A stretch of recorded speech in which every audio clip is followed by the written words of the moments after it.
wabarakatuh. Halo teman-teman, perkenalkan nama saya Novi Handayani. Saya dari Prodi Pendidikan Agama Islam semester 1. Di sini saya akan menjelaskan atau menceritakan tentang Wali Songo pertama kita, yaitu Sunan Gresik.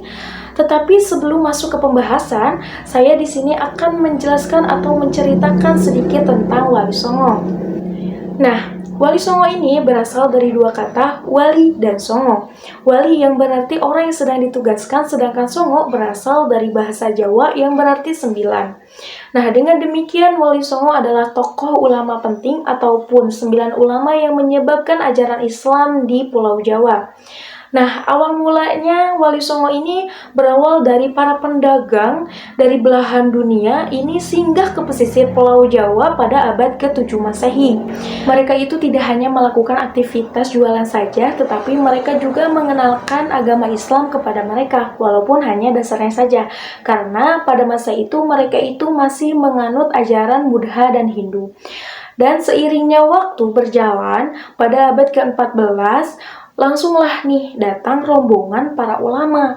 Nah, disitulah mereka yang menguatkan ajaran Islam. Adapun beberapa cara dalam penyebaran agama Islam. Yang pertama melalui ajaran pendidikan agama atau pondok pesantren, dan yang kedua itu melalui menikahkan putra-putri raja mereka, dan yang ketiga ini dia melalui karya seni, karena pada masa itu Wali Songo ini membuat karya seni yang mana disisipi nilai-nilai Islamnya.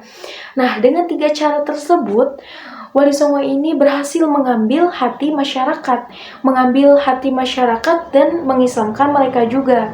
Nah, dengan peranan penting tersebut, akhirnya setiap tokoh Wali Songo ini diberilah gelar Sunan, yang mana gelar Sunan ini dia yang berarti orang yang dihormati yang sejajar dengan para raja. Nah, itulah teman-teman cerita tentang kisah singkatnya Wali Songo. Kemudian kita akan membahas kepada pembahasan yang selanjutnya. Nah, teman-teman, tokoh Wali Songo pertama ini dialah seorang ulama yang mana dia itu berasal dari Persia yang bernama Syekh Maulana Malik Ibrahim. Beliau pertama kali mendarat itu di Desa Leran, Kabupaten Gresik, sehingga beliau ini bisa dijuluki dengan Sunan Gresik, yang berarti seseorang yang dihormati di Gresik. Justru pada waktu itu Sunan Gresik menawarkan bantuan kepada sang Raja Majapahit.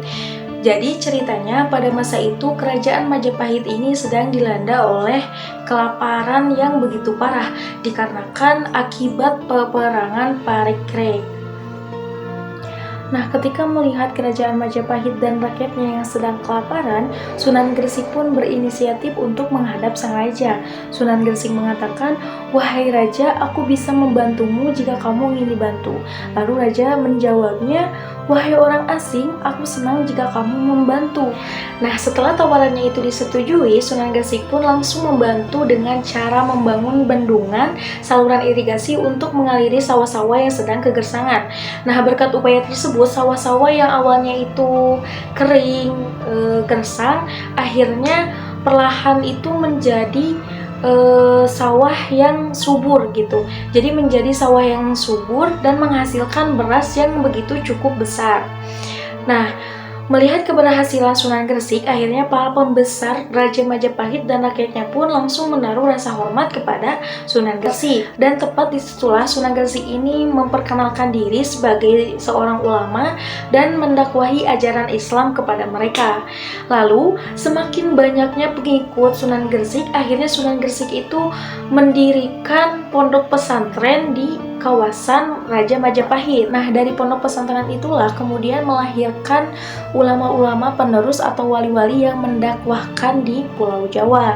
Nah, Sunan Gresik menjadi pengasuh di pesantren tersebut sampai kemudian beliau itu wafat pada 1419 Masehi. Nah, sekian teman-teman cerita dari Sunan Gresik. Kurang lebihnya mohon maaf. Wassalamualaikum warahmatullahi wabarakatuh.